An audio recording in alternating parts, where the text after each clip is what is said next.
O Saber Direito de hoje é sobre direito processual penal. Nas aulas, o professor Lucas Salles ensina as lições teóricas, as aplicações práticas e a processualística do Tribunal do Júri no Brasil. Não perca!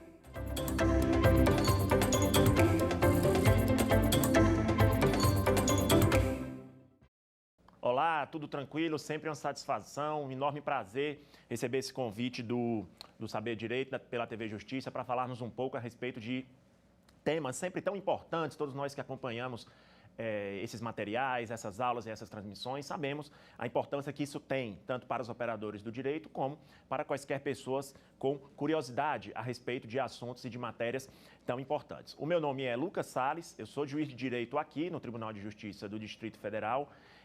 Já trabalho com a matéria criminal há alguns anos e especificamente quanto ao júri, desde meados de 2014. Então, recebi o convite para falar a respeito de algumas temáticas de enorme relevância e, na parte que nos cabe neste momento, especificamente sobre Tribunal do Júri, entre aspectos teóricos e aspectos práticos também.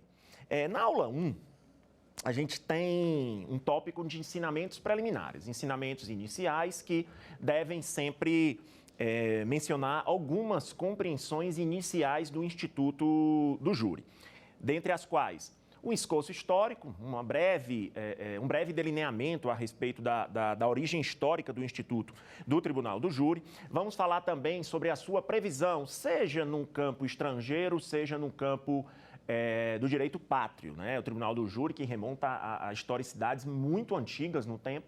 Então, vai ser importante a gente também tecer algumas considerações e alguns comentários a respeito da temática do Tribunal do Júri, seja a Júri, seja aqui no Brasil. Dentre outras considerações que nós iremos fazer, obviamente, com foco no constitucionalismo brasileiro, a gente vai enfocar bastante de que forma o constituinte brasileiro fez as suas menções, as suas inserções, né, de que forma ele enxertou o Instituto do Júri no campo do constitucionalismo, né, e, claro, com a sua consequência na legislação infraconstitucional. Iremos também tecer algumas considerações a respeito da correlação que se faz entre julgamento do júri e os crimes dolosos contra a vida, os quais, a gente sabe, foram abarcados pela temática que o Tribunal do Júri buscou agasalhar. Vamos falar, por fim, apenas para um intuito didático, né, que eu gosto sempre de introduzir, sobre sobre o inquérito policial. A gente vai evitar tecer muitas considerações a respeito de fases processuais nesta aula específica. Vamos tentar sempre mencionar a parte mais teórica agora, sem descuidar de alguns aspectos um pouco práticos, mas vamos deixar essa parte das fases processuais, dentre outras considerações que costumam ser produzidas neste particular, para os outros encontros, né? Na aula 2 a gente vai tecer bastante menção às fases processuais do rito bifásico do júri, né? Repito que nesta aula inaugural vamos falar um pouco mais sobre aspectos teóricos, tem muita coisa interessante, muita coisa bacana para a gente conseguir mencionar. O Tribunal do Júri, ele tem uma origem histórica, como eu mencionei, que é bastante debatida, né? Seja na doutrina, seja na jurisprudência, né? naqueles julgamentos mais complexos e delicados que a gente sempre vê. Muita coisa é discutida sobre Tribunal do Júri e a gente precisa fazer algumas precisa tecer algumas linhas para conseguir, né, mencionar bem a abordagem que a gente pretende aqui nesta aula. Então, vamos partir, como eu mencionei, da sua origem histórica, né? Há uma série de linhas a respeito disso, né? Muita gente comenta que a feição mais moderna do Tribunal do Júri, ela nasceu, de certa forma, na Carta, né, de 1215, na Magna Carta. Então, é possível introduzir, né, já de logo, que a feição mais moderna, ou seja, a acepção, as características, as singularidades mais modernas do Tribunal do Júri vão remontar a essa Magna Carta de 1215, em cujas linhas a gente consegue vislumbrar, né, bastante coisa. Por exemplo, a gente consegue mencionar que algumas menções, por exemplo, a julgamento, devido processo legal, a possibilidade de perder sua liberdade, a possibilidade de perder algum tipo de bem ou de direito, poderia acontecer apenas por um julgamento popular, o julgamento por seus pares. Então, há uma menção muito tradicional na doutrina a respeito do Tribunal do Júri e na Magna Carta de 1215. Mas muito antes disso, há uma série de considerações feitas a respeito do júri em Roma, do júri na Grécia, do júri na Palestina, do júri, portanto, em registros históricos muito antigos no tempo. Então, repetindo, né, a feição mais moderna do Tribunal do Júri, com as suas singularidades, com as suas características mais particulares, estão correlacionadas, de certa forma, à Magna Carta de 1215. Mas, muito antes disso, uma série de doutrinadores, uma série de estudiosos a respeito do tema, já diz, né, já aduz que o júri ele remonta a períodos históricos muito mais antigos no tempo. O júri hoje, eu tinha esquecido de mencionar que também naquele aspecto da Revolução Francesa de 1789, também várias considerações, lógico, isso é considerado um período bem mais contemporâneo, né? Também, de certa forma, inseriu, né? Produziu, né? Empreendeu bastante das noções que a gente tem a respeito do Tribunal do Júri.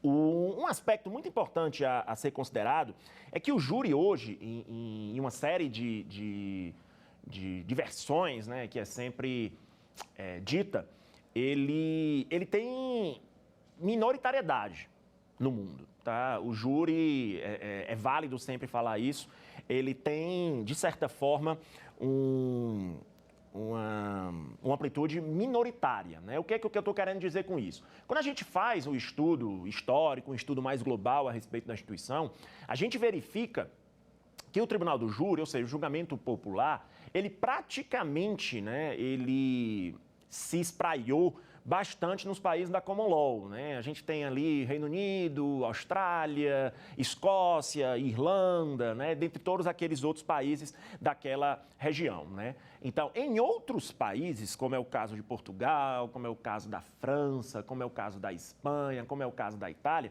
o Tribunal do Júri assume contornos muito diferentes, tá?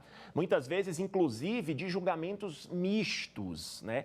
Entre juízes togados e juízes leigos, né? Então, aquela exclusividade de julgamento popular, como a gente tem no Brasil, em que quem decide, nós vamos trabalhar e falar bastante sobre isso, são apenas os jurados, né, que revestem um conselho de sentença, ele é um pouco distinto em outros países, tá? O Tribunal do Júri, por mais que tenha se espalhado bastante, né, em outros momentos da nossa história em países da Europa, hoje ele é muito mais, né, presente, muito mais subsistente nos países da Common Law, né? Que a gente não vai inserir muitas considerações sobre isso, mas envolve esses países que eu mencionei, né?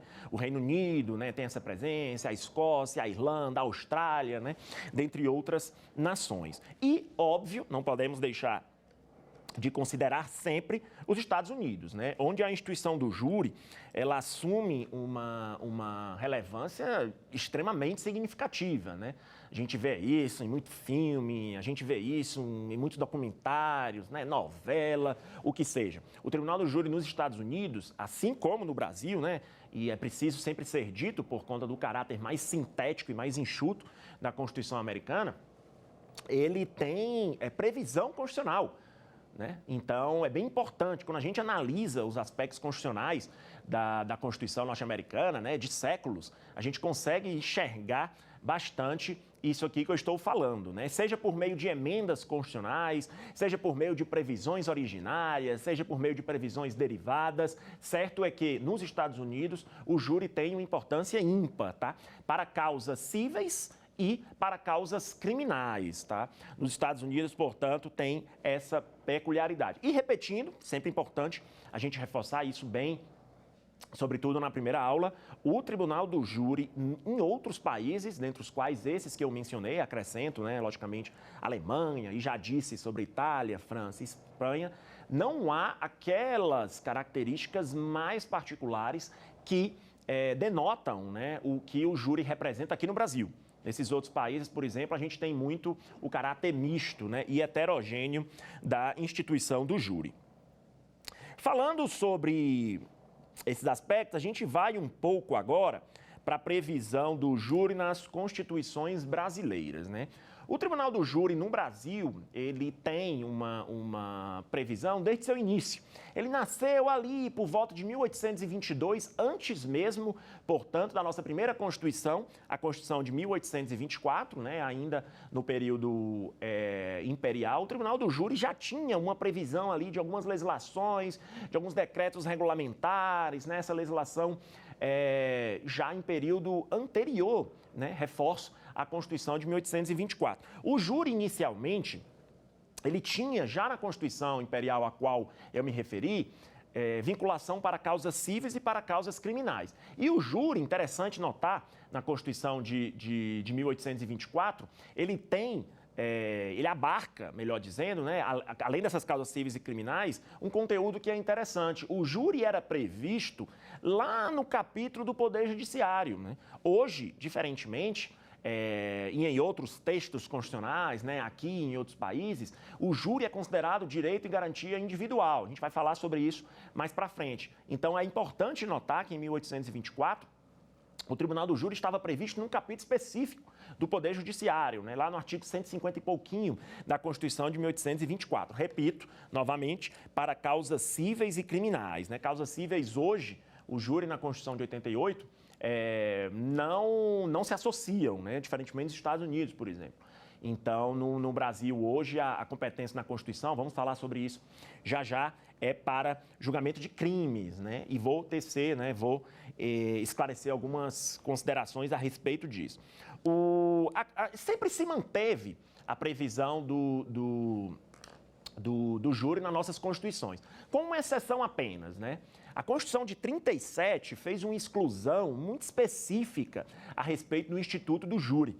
Então, é importante que a gente aduza, diga, né, aqui de logo que a Constituição de 37 não trouxe essa previsão. A Constituição de 1824, sim, né, foi inaugural. As constituições no período republicano, 1891, 1934, 1946, 88, 67, né, o que seja. Certo é que a de 37 trouxe essa exceção ali pelo período histórico, ali pelo período mais ou menos próximo ali ao Estado Novo, né?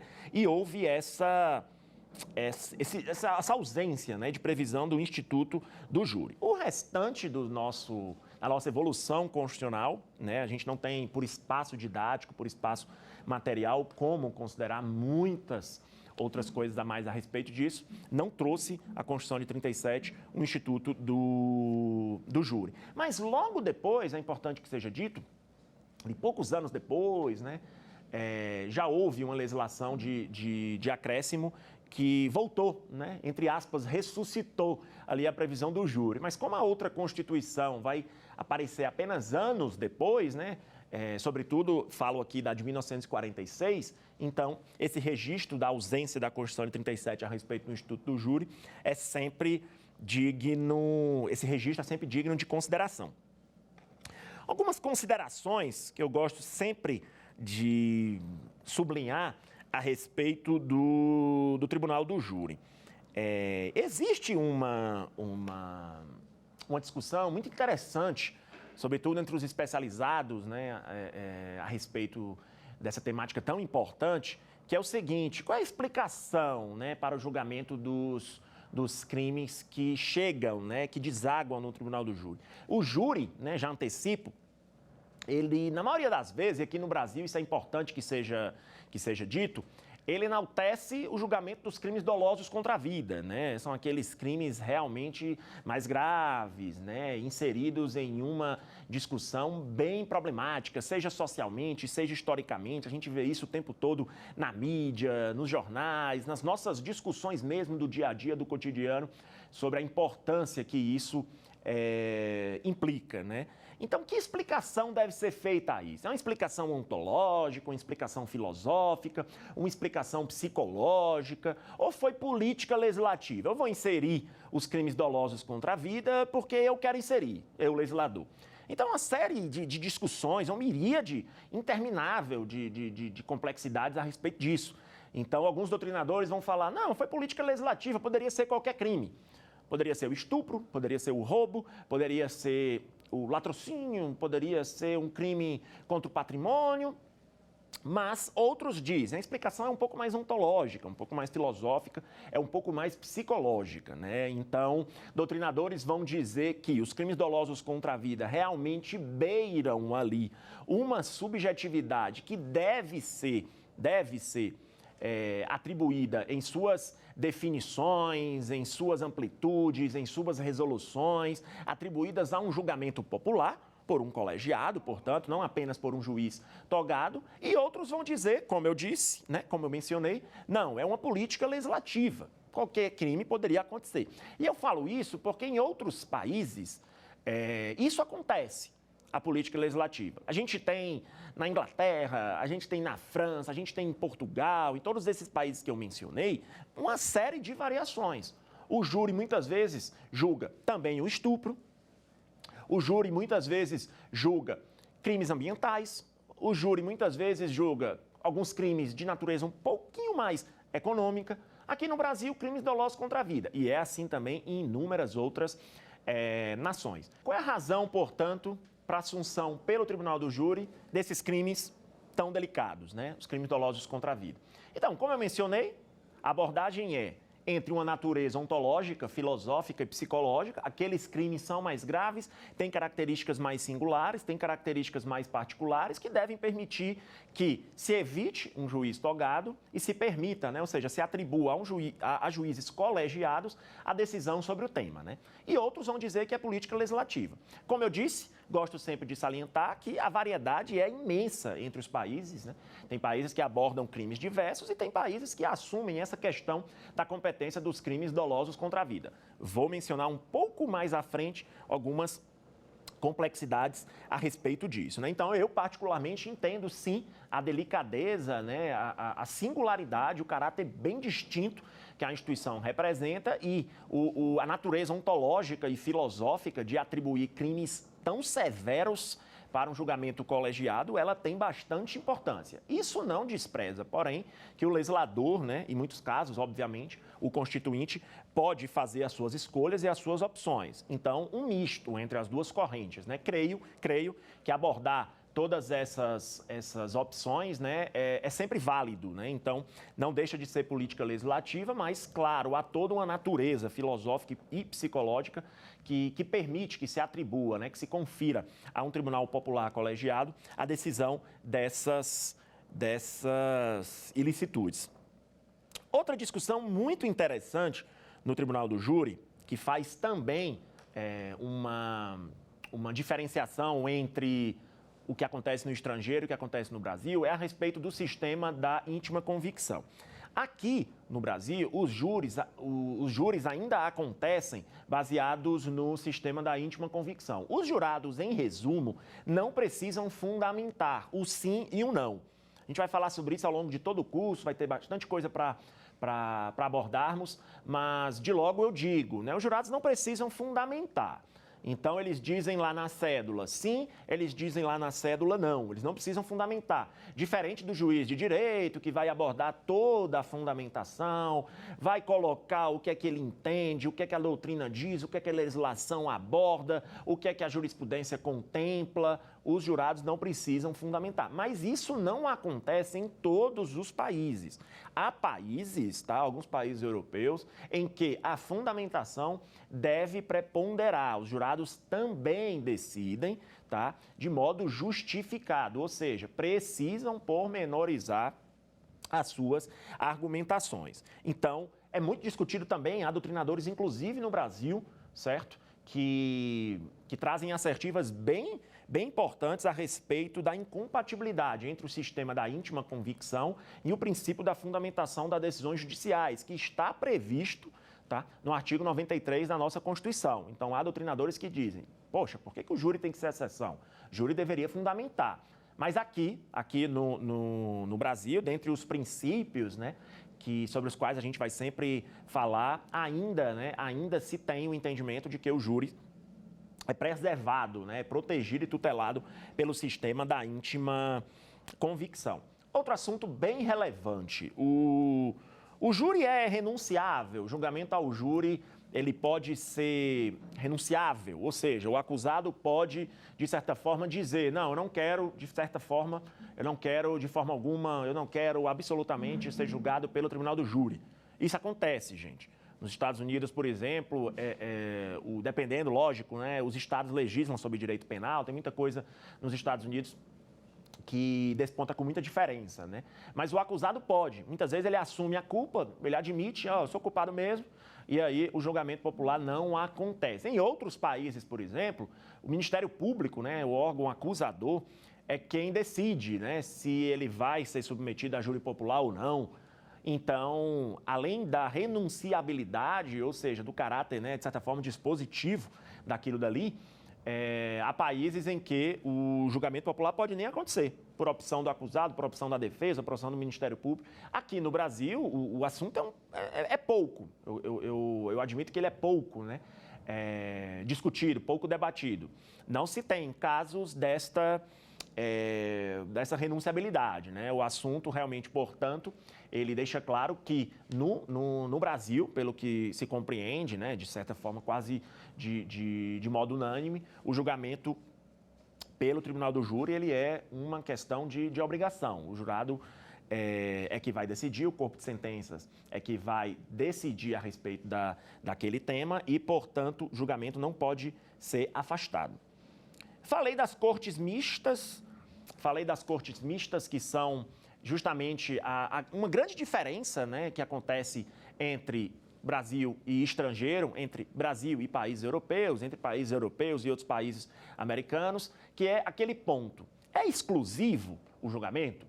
Somente pessoas do povo vão dele participar ou pode também haver um juiz ali de direito? Há inúmeros países, tá? Onde as cortes são mistas, ou seja, tanto juízes de direito como juízes leigos participam, né, de maneira contundente do julgamento. A gente chama isso de cortes mistas, né? Dentre outros, claro, termos que às vezes os mais especializados mencionam. Então, nem sempre, volto a dizer, isso é importante para a gente introduzir essas considerações preliminares na primeira aula, nem sempre os julgamentos de júri acontecem apenas com juízes leigos, ou seja, juízes do povo.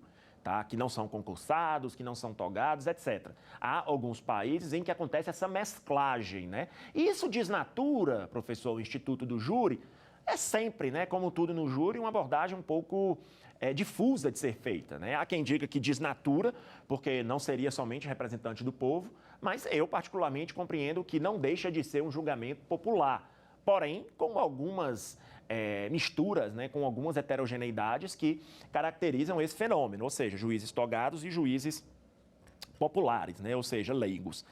Questões de fato e questões de direito. A gente precisa também considerar isso quando vai falar de júri. O que é que o júri, afinal, ele agasalha? Ele vai falar sobre questão de fato, ou seja, materialidade, autoria, quem fez o quê, se o crime foi praticado por motivo fútil, desprezível, torpe, meio cruel, o que seja, ou ele vai falar sobre questões de direito, sobre questão de aplicação de pena, sobre questões jurídicas, sobre questões de concurso de crimes, concurso de pessoas. Afinal, sobre o que eles falam, né, a respeito disso? Em muitos países, o júri também traz essa distinção. E eu gosto sempre de enaltecer e de negritar isso, para que a gente tenha a ciência de como o júri traz contornos, né, peculiares quando abordado em cada país, singularmente considerado. Tá? Então, no Brasil, questões de fato. O Código de Processo Penal vai falar sobre isso, a gente vai dizer no que concerne a esse tema em inúmeras aulas, mas de logo é importante salientar que o júri no Brasil analisa questões de fato. O CPP é expresso a esse respeito, a Constituição não descreve de maneira detalhada isso e nem é o papel dela, mas as questões de fato vão ser discutidas pelo júri. E que questões de fato são essas? Se o crime aconteceu, se a materialidade houve, se o cara é autor, se o Beltrano é partícipe, se o crime foi cometido dessa forma, com recurso, sem recurso, com emprego de meio cruel ou não, com fogo, o que seja, tá? Então, é importante a gente ter essa compreensão. Em outros países, né, para concluir essa interrogação que eu fiz, em outros países são questões de fato e de direito, tá? O jurado também se miscui em abordagens jurídicas. Outro tema bem interessante para nós distinguirmos essa questão entre o júri no Brasil e o júri no estrangeiro é sobre a comunicabilidade dos jurados. Os jurados podem se comunicar durante o julgamento. Quem já assistiu, seja aqui no DF, seja em outros estados, seja em outros locais, a julgamentos do júri, vai perceber que no Brasil os jurados não podem se comunicar. É caso, inclusive, pela lei, tá? Eu não estou mencionando a opinião aqui minha. Pela lei, a incomunicabilidade deve ser preservada. A gente tem casos de nulidade de julgamento quando houve, né, ou seja, a quebra da incomunicabilidade dos jurados. Fica lá um oficial, fica outro oficial ali do lado, sempre tentando acompanhar e proteger a incomunicabilidade dos jurados, né? A gente sempre, no começo do julgamento, menciona, os senhores não podem se comunicar. Aí é retirado o celular do jurado, é retirado um monte de coisa, papel só para a hora das perguntas, né? Eles ficam ali numa distância sempre ali bem firme para que evite a comunicação entre eles. No almoço isso é controlado, na janta, caso aconteça de o júri se alongar um pouco. Então, todo esse controle é feito para preservar a incomunicabilidade do jurado. Também, isso não acontece em todos os países. Como eu mencionei, há países em que a comunicabilidade acontece. Há filmes, documentários, livros bem interessantes abordando isso e eu sempre registro a importância, né? Quem tiver interesse, logicamente, no tema, de acompanhar. A gente vê filmes, a gente vê, às vezes, reportagens mesmo, reais, né? Logicamente, no noticiário, onde a gente vê ali o jurado discutindo com o outro a respeito do tema. Ele não vai, logicamente, combinar, fazer uma coisa ilícita, fazer uma coisa desonesta ou que fira, né, a sua consciência, a sua imparcialidade como juiz. Mas eles podem se comunicar, eles podem ali conversar, né? Então, é bem interessante acompanhar tudo isso. Então, aqui no Brasil, a incomunicabilidade, né, apesar de suas críticas, ainda é uma tutela que se faz no júri, porém, em inúmeros outros países, os jurados podem sim, entre eles, comunicar-se. O caráter unânime ou maioria no tribunal do júri, também é outro tema que, volto a dizer, né, estabelece uma importante distinção entre o júri no Brasil e o júri no estrangeiro, nessas considerações preliminares que nós desejamos implicar. A maioria no tribunal do júri, ela é feita em uma série de países, né? Por maioria, aqui no Brasil, por exemplo, são 7 no conselho de sentença. Então, 4 e 3. Atingiu 4, pronto. Então, aquele voto foi vencedor. 4 contra 3, 5 contra 2. A gente sabe, né? Vou falar sobre isso numa aula específica, depois que abrem, depois que são abertas, né, melhor dizendo, as cédulas, depois que são abertas as cédulas até o número de 4, geralmente a gente já, por força de lei, encerra a votação para não permitir que se saiba a respeito dos outros votos, né? Antigamente, antes de ser feita a última reforma legislativa, né, 10 anos, mais de 10 anos atrás, eram abertos todos os votos. Hoje em dia a gente já não faz isso. Agora, em outros países, professor, como é que acontece? Unanimidade. Por exemplo, nos Estados Unidos, nos júris federais, em uma grande série de estados, somente por unanimidade. Se não for alcançada a unanimidade, principalmente nos crimes mais graves, não é proclamado o resultado, tá? Ou seja, não acontece condenação. Em outros países, vai depender 10-2, 11-1, uma maioria a mais, né, mais significativa ou qualificada, a depender do crime, né, uma maioria a menos, a depender de outro crime. Então, certo é que em outros países pode acontecer unanimidade e a exigência de uma maioria qualificada. Aqui no Brasil, não. Aqui no Brasil é uma maioria e isso já resolve a possibilidade de ser proclamado o veredito, né, o julgamento. Feitas essas menções, algo bem importante, eu deixo sempre para dizer, inclusive nas minhas anotações, né, às quais eu sempre remeto o que eu estou falando, etc., sobre democracia e cidadania no Tribunal Popular. É muito válido a gente falar algumas coisas a respeito disso, por isso que eu deixo, né, sempre para mencionar ao final do subtópico, né? Vou deixar para falar da Constituição de 88 já já. A gente ouve muito falar sobre um judiciário hermético, um judiciário mais distante, um judiciário mais afastado e sobre a ausência de participação do povo em uma série de decisões, né, de deliberações, seja, logicamente, no judiciário, seja em outros poderes. Então, o tema que eu gosto de registrar, e já chegando aqui, né, para o período da parte final aqui da aula, antes de nós mencionarmos algumas questões ali para medirmos nosso conhecimento, é sobre democracia, cidadania e civismo, né, no Tribunal Popular. O júri oferece uma oportunidade muito relevante de engajamento, de compromisso republicano, cívico e popular. Já tive a oportunidade de conversar com alguns jurados, de ler a respeito disso.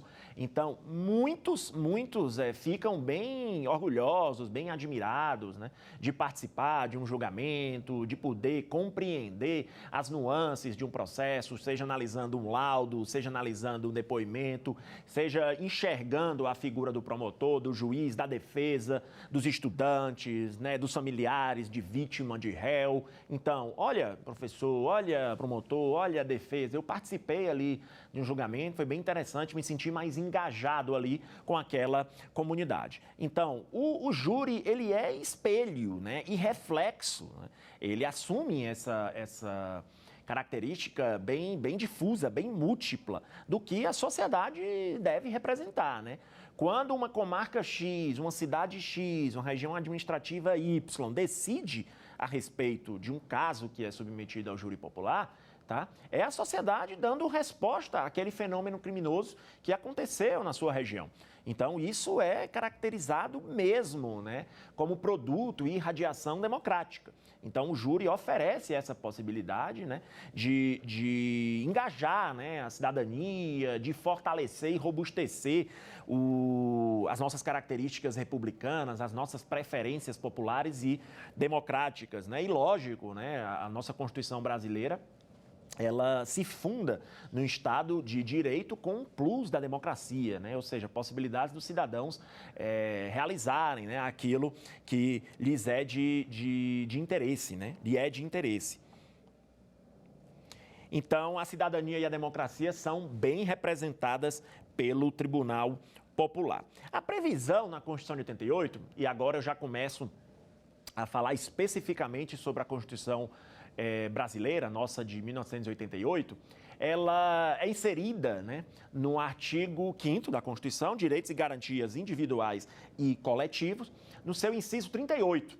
Lá está escrito, ó, a Constituição preserva a instituição dos júris, assegurados os princípios, soberania dos vereditos, sigilo das votações, plenitude de defesa e a competência do júri para o julgamento dos crimes dolosos contra a vida.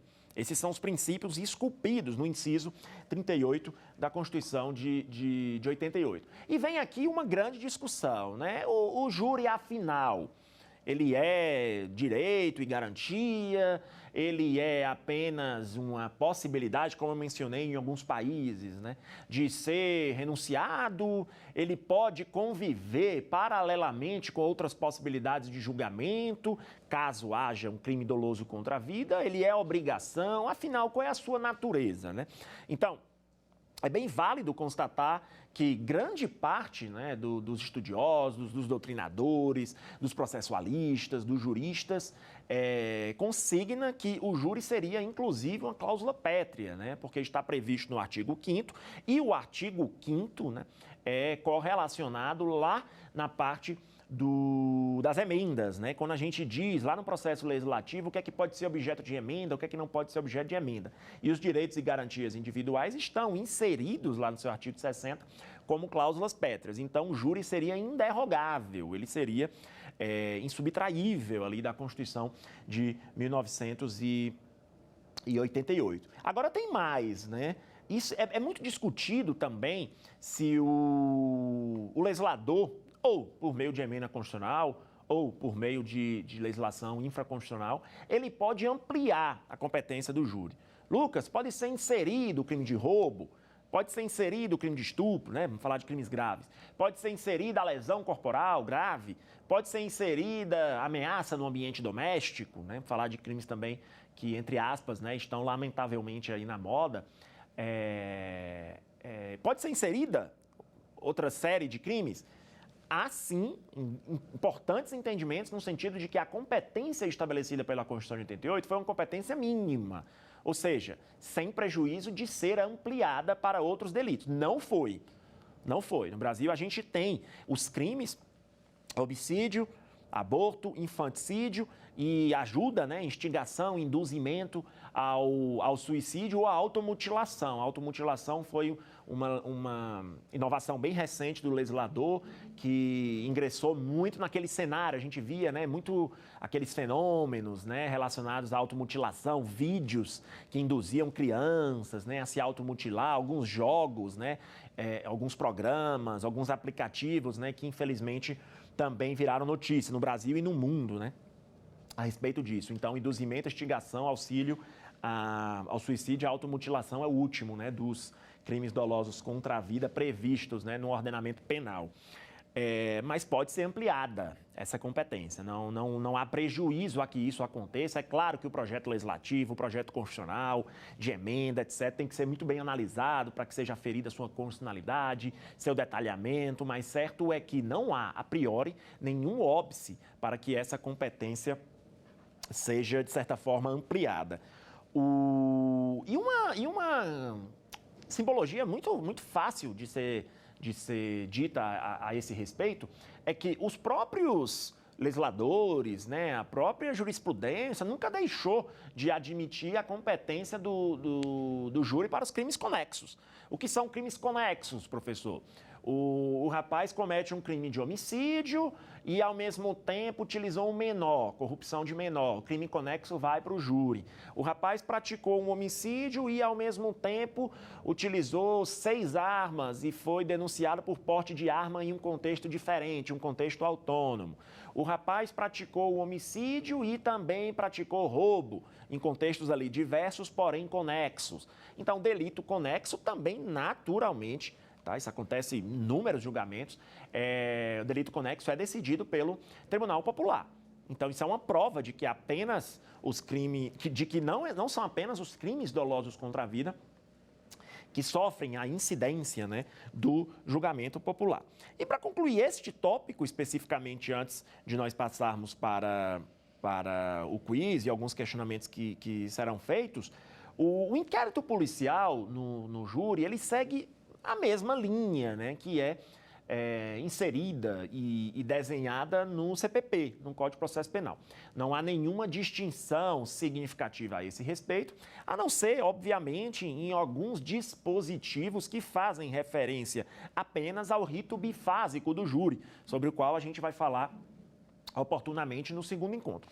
Então, o inquérito policial no júri geralmente traz seu relatório pela autoridade policial, ele é instaurado, tem uma ocorrência policial própria, né, uma notícia de crime que muitas vezes surge, rompe e depois ela é produzida com mais detalhes. Então, o inquérito policial no júri traz essas nuances. Né? Na grande parte, né, creio, não tenho um conhecimento de causa sobre todos os estados, né, nesse nosso imenso país, mas em Brasília, em São Paulo, em outros estados, o trâmite é até direto entre o Ministério Público e a delegacia, antes de ser oferecida a denúncia e a ação penal, logicamente, correlata. O inquérito tramita diretamente entre o Ministério Público e delegacia, e aí os pedidos vão sendo feitos, né? Ouvem-se indiciados, ouvem-se testemunhas, produzem-se laudos, elaboram-se relatórios, né? Expedem-se ofícios para as operadoras, o que seja, tá? O inquérito é, sim, um passo bem importante nos processos de júri e geralmente subsidiam, né, ali o Ministério Público para o oferecimento da denúncia que vai realmente a partir do seu recebimento, inaugurar a ação penal no rito do júri. Claro, né, há alguns pedidos que não podem tramitar diretamente, porque dependem de provimento jurisdicional, né? São aqueles postulados que dependem de reserva jurisdicional. Por exemplo, a quebra de sigilo, uma busca e apreensão domiciliar, uma prisão, tudo isso depende de provimento jurisdicional. Então, entre o Ministério Público e a delegacia vão tramitar a maioria, né, dos ofícios e dos expedientes, mas quando necessita de alguma reserva, né, entre aspas, ali, jurisdicional, o judiciário é, no caso, provocado. Então, ao final, né, como eu mencionei, a autoridade policial faz o indiciamento, via de regra, ela elabora, né, de maneira bem característica do procedimento administrativo que o inquérito abraça, né? Elabora ali, diz o dispositivo, diz as incidências, né? Quais foram as incursões nas quais o indiciado foi envolvido, às vezes considera alguma excludente de ilicitude, muitas vezes é comum que a autoridade policial já elenque ali ó, por que afastou um excludente de ilicitude, por que não afastou, por mais que o inquérito tenha um conteúdo mais declaratório, não é incomum que os delegados fazem isso, inclusive, muito bem, os delegados apresentem ali alguma tese, alguma antecipação de tese, que claro, vai ser respaldada, né, ou afastada pelo ilustre representante do Ministério Público, né, que vai dizer se o inciso está correto, se não está correto, porque, afinal, ele é o titular da ação penal que vai, né, como eu disse, ser protocolada, né, para que possa a ação penal respectiva no júri ter seu andamento.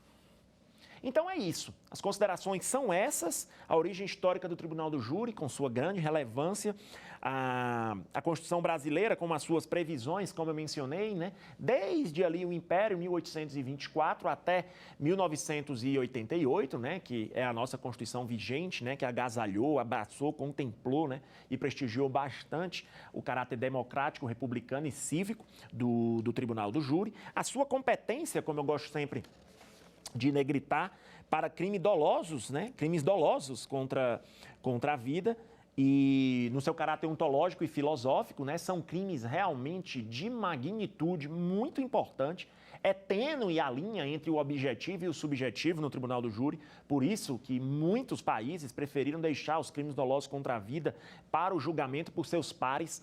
Eles que vão dizer, absolvem ou não, a sua razão de justiça, a sua razão de equidade, a sua razão de bom senso, a razão de isonomia, a sua razão de humanidade é que vai dizer se para aquele crime particular o denunciado, né, no caso pronunciado, inclusive, vai merecer, né, uma condenação, vai merecer uma absolvição.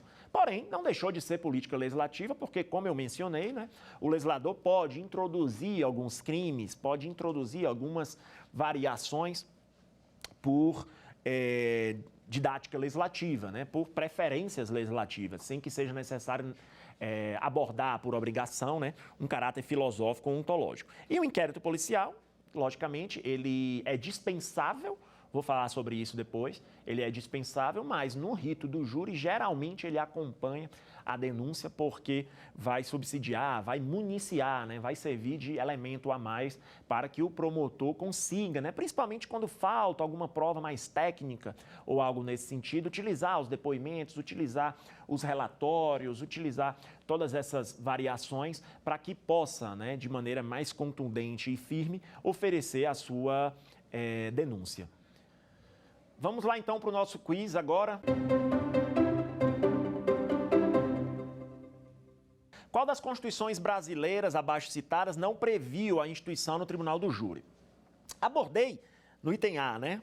Especificamente falando sobre ele. 1824, nossa primeira Constituição. A Constituição de 1824, gente, abordou, sim, né, o Tribunal do Júri. Falei, inclusive, que lá no artigo 151, 150 e poucos, não tem como eu saber de cabeça, previu, inclusive, no Poder Judiciário, né, diferentemente da Constituição de hoje, que prevê no rol dos direitos e garantias individuais e coletivos. Então, nossa Constituição de 1824 previu, sim, e o júri foi, inclusive, inaugurado alguns anos antes, ali por volta de 1822. Então, a Constituição de 1824 previu.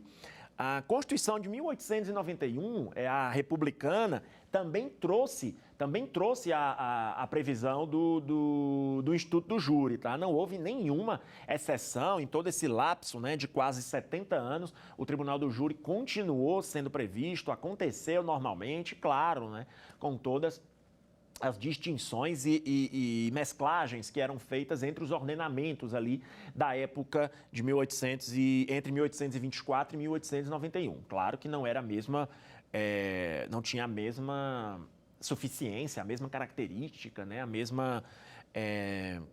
os mesmos contornos do nosso ordenamento atual.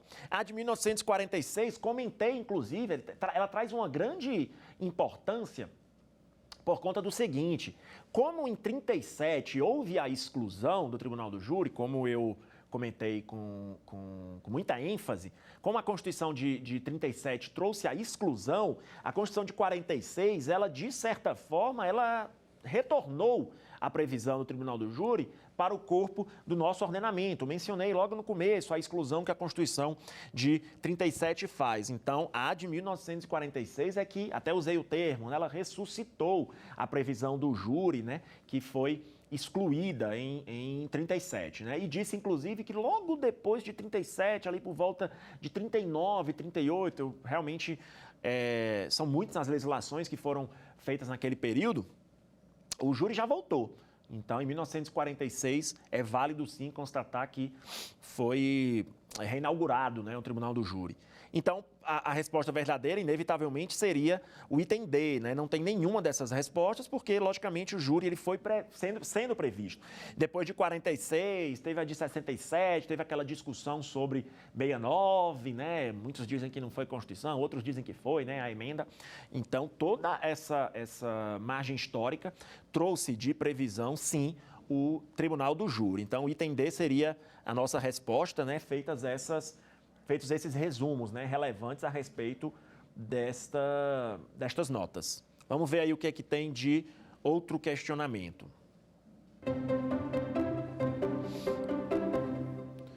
Assinale a opção representativa dos crimes abrangidos pelo júri nos termos da Constituição de 88. Relevante, né? Fiz questão de colocar, inclusive, um questionamento particular sobre isso, para voltarmos, né, ao que dissemos no início da aula, né? Não é somente crime de homicídio, não é somente crime de aborto, esses mais lembrados e mais citados sempre que a gente fala de júri.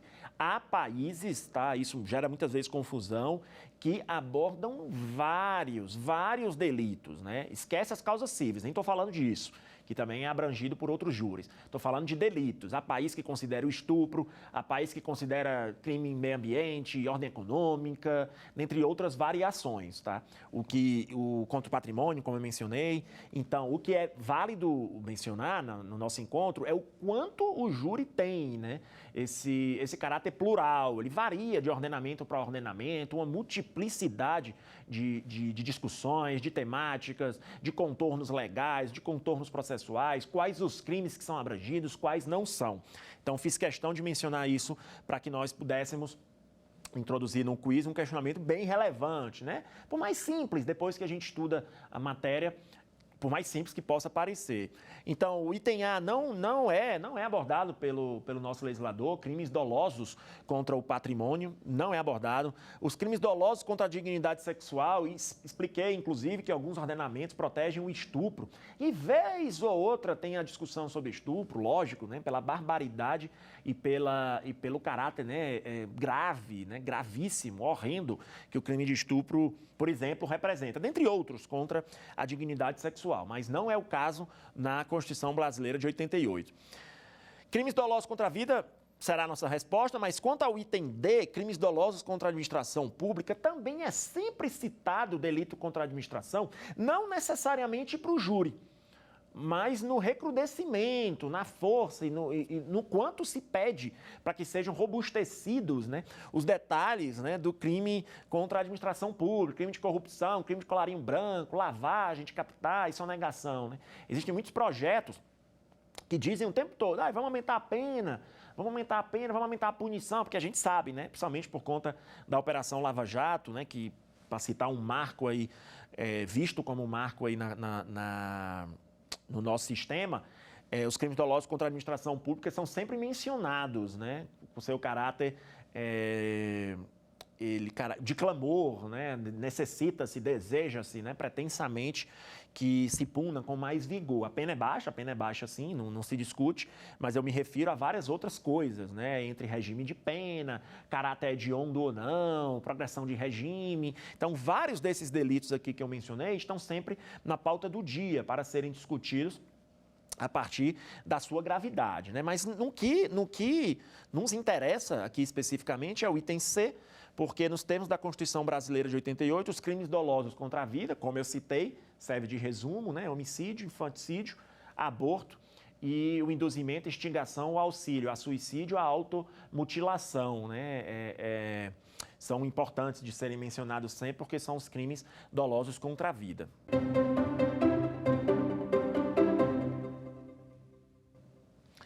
Importante para nós fecharmos o tema do inquérito, que eu mencionei, sobre o qual eu mencionei que falaria algumas coisinhas na primeira aula, deixei uma pergunta para ele, né? Porque aí na próxima aula a gente já só fala da abordagem das fases processuais. O inquérito policial, quais as características, né? Item A, ele é disponível? No direito, principalmente o direito processual, a gente sabe, né, o que é que significa a disponibilidade, né? O inquérito pode ser ali ao alvedrio da autoridade policial que o conduz, ele pode ser disponibilizado, ele pode ser facultado de outra forma, ele pode ter suas cláusulas derrogadas, a autoridade policial pode desistir quando quiser. Não, ele tem um caráter indisponível, né? O Código de Processo Penal, inclusive, fala que a autoridade policial não pode mandar arquivar, né, sem ouvir, por exemplo, o representante do Ministério Público. Ele tem um caráter indisponível, ele é obrigatório. A autoridade policial não pode deixar de mandar instaurar. Ela pode, claro, né? Ela pode, claro, fazer a sua análise técnica, indicia ou não indicia. Ela pode mandar para o promotor o relatório, ela pode mandar para o promotor uma declaração, o que seja. Porém, o caráter do inquérito policial é de indisponibilidade, tá? Então, o item A não é verdadeiro. Isso não implica, óbvio, né, que o Ministério Público não possa mandar arquivar. Aí é outra coisa, porque aí a análise já é de mérito, né? A análise já é de mérito, porque muitas vezes falta uma prova, muitas vezes foi feita em legítima defesa, muitas vezes foi feito por algum excludente de licitude ou de culpabilidade. Então, o caráter é de indisponibilidade. É indispensável para o titular da ação penal? Comentei, inclusive, mais ou menos na metade da aula, né? O inquérito policial, no final da aula, melhor dizendo, né? Na metade não, foi quando eu falei especificamente sobre inquérito. O inquérito policial, gente, ele é dispensável, tá? O Ministério Público pode sempre denunciar, ali a regra do CPP é essa, sem o inquérito policial. No júri é muito difícil que aconteça, são processos mais complexos, são processos que lidam realmente com muitas nuances, muitas particularidades, muitas visões, né? Muita gente para ser ouvida, muito laudo para ser produzido, muita técnica para ser elaborada. Então, o inquérito policial, ele acaba sendo quase regra ali no tribunal do júri. Porém, isso não significa que ele seja indispensável.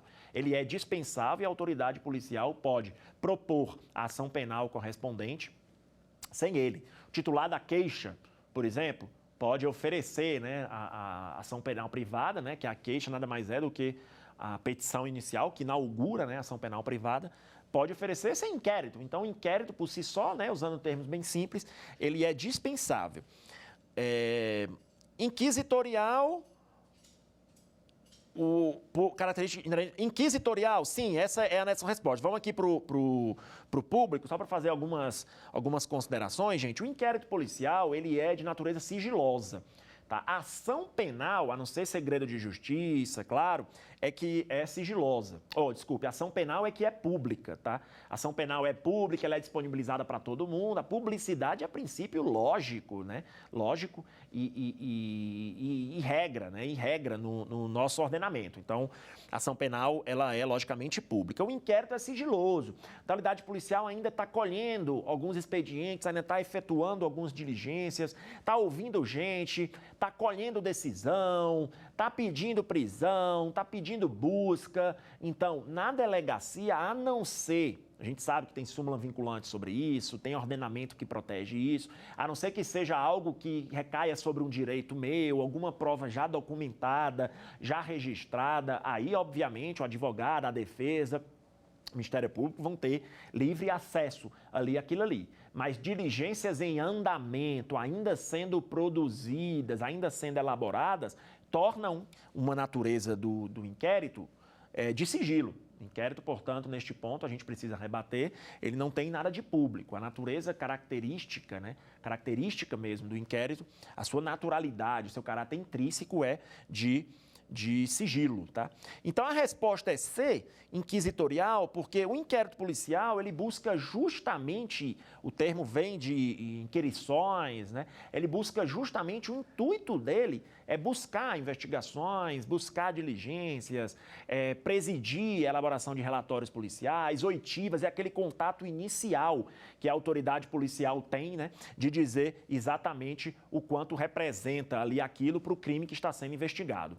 Feitas essas abordagens, este foi o nosso primeiro encontro, tá? A gente conseguiu aí contemplar bastante coisa, conseguimos tecer alguns delineamentos, algumas digressões sobre o que realmente interessa para o Tribunal do Júri em sua origem histórica, seja no estrangeiro, seja no Brasil, né? De maneira bem simplificada, porém objetiva, e falamos também a respeito de quais os crimes, né, que são, de certa forma, abraçados, né, pelo Tribunal do Júri, seja no Brasil, seja com as suas distinções óbvias, né, e nítidas no estrangeiro. E, ao final, falamos da previsão do Tribunal do Júri na Constituição Brasileira de 88, sem esquecer sempre as distinções, as similitudes com as outras ordenações, né, no estrangeiro, e falamos um pouquinho mesmo do inquérito, né, do inquérito. Na próxima aula é que a gente vai conseguir introduzir, implantar aí algumas definições, algumas distinções e algumas compreensões a respeito das fases processuais do Tribunal do Júri. Então, é isso, a gente se encontra aí na próxima aula. Tchau, tchau. Quer dar alguma sugestão de tema para os cursos do Saber Direito? Então mande um e-mail para a gente, saberdireito@stf.jus.br, ou entre em contato pelo WhatsApp, o número é esse que aparece na sua tela. Você também pode estudar pela internet. Acesse nosso site tvjustiça.jus.br ou pode rever as aulas no canal do YouTube TV Justiça Oficial.